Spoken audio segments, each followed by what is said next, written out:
হয়। এই দুঃখ, কষ্ট, বিপদ আমাদের কোমরকে সোজা করে, আমাদের পায়ের মাটিকে শক্ত করে। চিল্লায় বলেন ঠিক কিনা?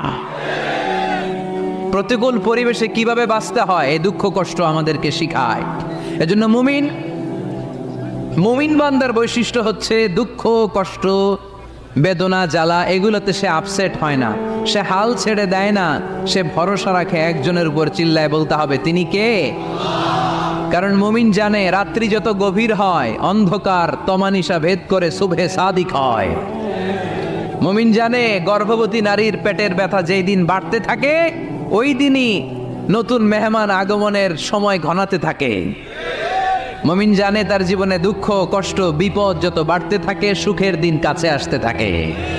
এজন্য মুমিনের হারাবার কিছু নেই। ফাইন্না মাআল উসরি ইউসরা, ইন্না মাআল উসরি ইউসরা। নবী হে, কষ্টের পরেই আছে আনন্দ, দুঃখের পর